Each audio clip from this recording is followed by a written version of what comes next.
Gentlemen, today my lecture topic is based on role of media in democracy.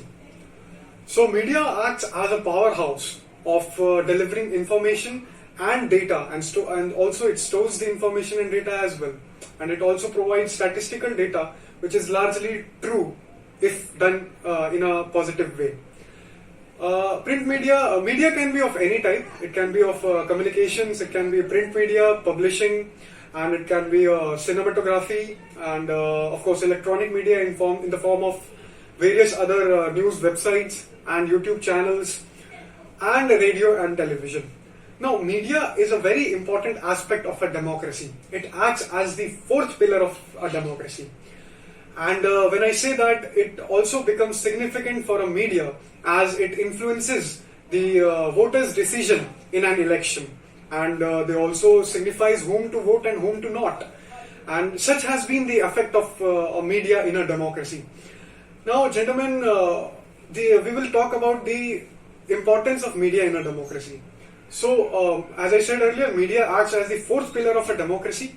It acts as a watchdog, as it keeps a wide eye on the growing aspects of various other organizations, and also acts as a watchdog which keeps an eye on the functioning of the politicians or the people who are in power. And media also provides a platform to the marginalized or the vulnerable poor sections of the strata of the society, which further give them a platform so that they can raise their voice and concerns. And media is very crucial when it comes to the smooth functioning of a democracy. If media is unbiased and true to its knowledge and delivering of the information, then of course that democracy is going to flourish.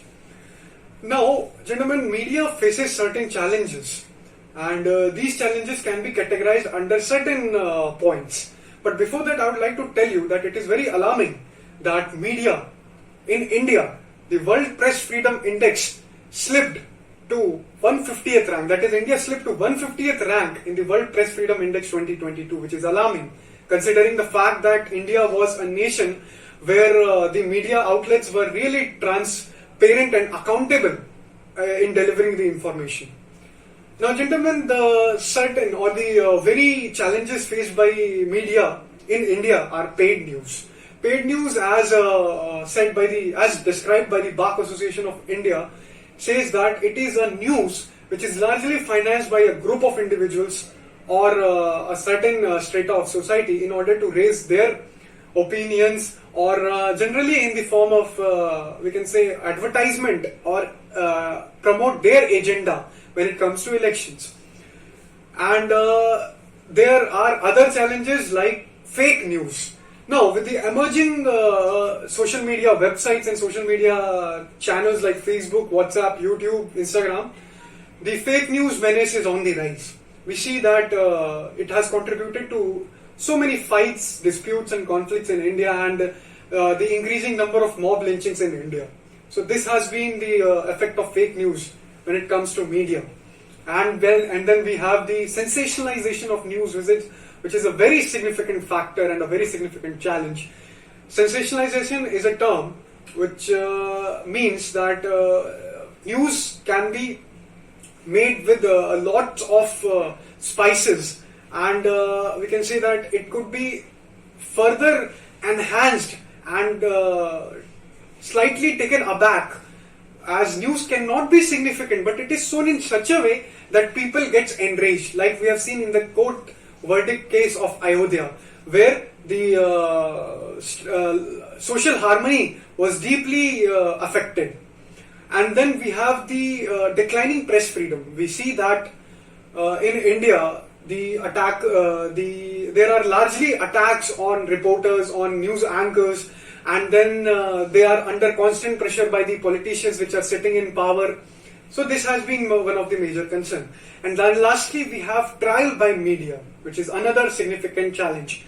As we have seen in the case of the high pending court cases of like the Sushant Singh Rajput case, even when a person, if he can be a victim or not a victim, but in other ways he could be an example or a project of social scrutiny, and it becomes a pain for the rest of his life. So this is the trial of media, which is a major challenge. At last, I'd like to say that for a smooth functioning of democracy, media should largely be unbiased in its reporting and coverage of news. And for that, my recommendations are that India should appoint an autonomous body or organization which can keep an eye on the widespread news, which are largely widespread on the various social media websites, so that they could be tracked. If there is a certain false news, then they could be tracked and give punishments according to the rule of law. This has been my recommendations, and I am quite hopeful that India will flourish. India's media will become accountable, more accountable and transparent in the years to come. Thank you.